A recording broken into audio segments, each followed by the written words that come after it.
এই নির্বাচন খুবই গুরুত্বপূর্ণ নির্বাচন।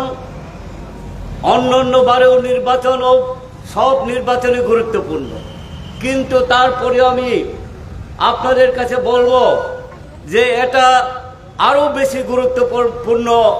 আপনারাও জানেন, কেন্দ্রের সরকার পরিবর্তন করবার জন্য এই ভোট,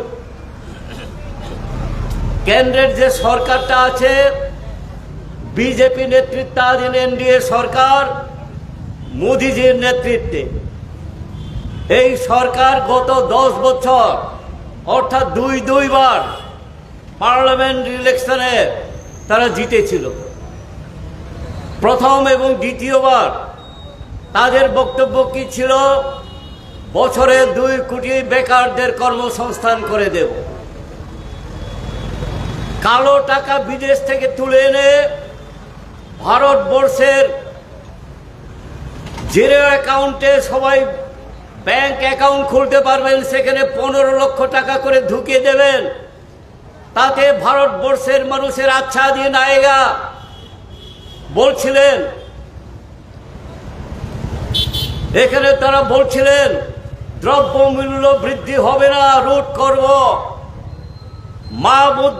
মা বোনদের ইজ্জত রক্ষা করবেন বলেছিলেন, শিক্ষক কর্মচারীদের ডাবল মাইনে বেতন দেবেন, অনেক কথাই প্রতিশ্রুতি দিয়েছিল ভারতবাসীদের কাছে।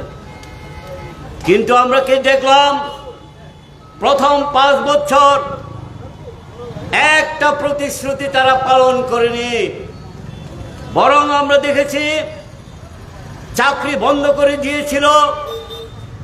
যারা চাকরি কর্মরত অবস্থায় ছিলেন তাদেরও ছাঁটাই করে দিয়েছিল। বেকার যুবক যুবতীরা কোথায় যাবেন? যাওয়ার রাস্তা নেই।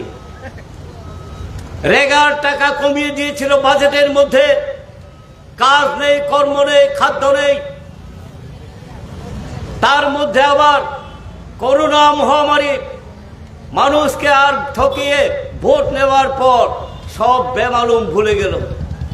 ঘন্টা বাজাও, কাশি বাজাও, থালা বাজাও, সব করোনা ভালো হয়ে যাবে, এই সমস্ত করে 5 বছর কর্পোরেটদের সেবা করেছিল। আমরা দেখেছি কোথায় কালো টাকা, কোথায় 15 লক্ষ, কোথায় 2 কোটি বেকারদের কর্মসংস্থান, কোথায় দ্রব্যমূল্য বৃদ্ধি? কিছুই করেনি তারা। আপনারা দেখেছেন ভারতবর্ষের মানুষ কি একটা অবস্থার মধ্যে ভুগতে হয়েছে। পরবর্তী সময় আমরা দেখলাম পুলওয়ামায় আক্রমণ করিয়ে ওই সিআরপি বন্ধুদেরকে বোমাবাজি করিয়ে একটা সেন্টিমেন্ট তৈরি করেছিল পাকিস্তান হিন্দুস্তানের মধ্যে। তারপরে হিন্দুস্তানকে রক্ষা করতে গেলে একমাত্র মোদিজিই পারবেন, আর কেউ পারবেন না।